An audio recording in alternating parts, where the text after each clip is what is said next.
Je suis Bertrand Monchecourt, architecte du patrimoine, qui a démissionné pour la restauration et l'habitation de l'ancien Hôtel Royal de Maisons Laffitte. L'architecte qui a construit l'Hôtel Royal s'appelle Charles Hall, il était spécialisé dans les établissements de ce type, à vocation balnéaire notamment. Et le commanditaire, c'est Henri Roule, célèbre propriétaire d'hôtels, notamment sur la côte d'Azur française. À eux deux, ils vont construire un certain nombre d'hôtels, à la fois sur la côte d'Azur et sur la côte normande. On connaît tous le Carlton ou le Negresco par exemple.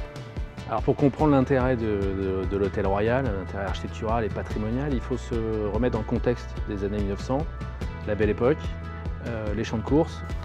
L'Hôtel Royal est construit à proximité et en vue directe de l'hippodrome.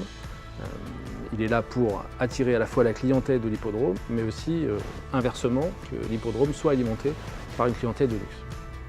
L'hôtel est aménagé à la fois pour l'hébergement, mais également à la base de chambres, de suites bien sûr, mais également pour le plaisir. On a un grand restaurant, on a des grandes terrasses, des jardins, des salles de billard.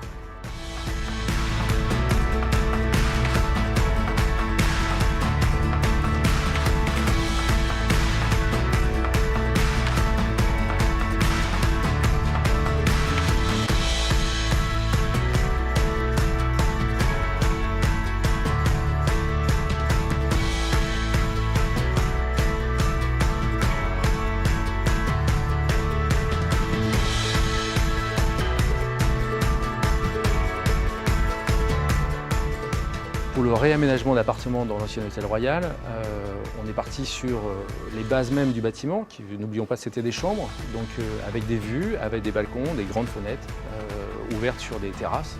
Donc on a utilisé tous les potentiels existants du bâtiment.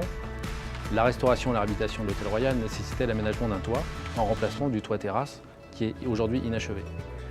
Dans le détail, nous avons conservé le volume, la silhouette, l'ensemble des pentes de toit qui étaient prévues en 1930, mais dans un traitement plus contemporain de matériaux aujourd'hui largement utilisés à la fois en toiture, en couverture, mais également en façade, qui est le zinc, qui permet, par son côté mat, d'accompagner de manière simple, harmonieuse, un bâtiment qui a une architecture déjà marquée. Le toit comportait aussi, dans le projet 1930, des espaces de retrait, des espaces de terrasse et de solarium, parce que c'était aussi l'époque. Et donc on a entièrement redessiné ces espaces-là pour donner à la fois une respiration aux appartements qui seront au dernier étage, mais à la fois accompagner la silhouette du bâtiment existant par un jeu de volume et d'effets de pavillon sur le toit. L'aménagement du parc sera assuré dans la continuité de celui du château.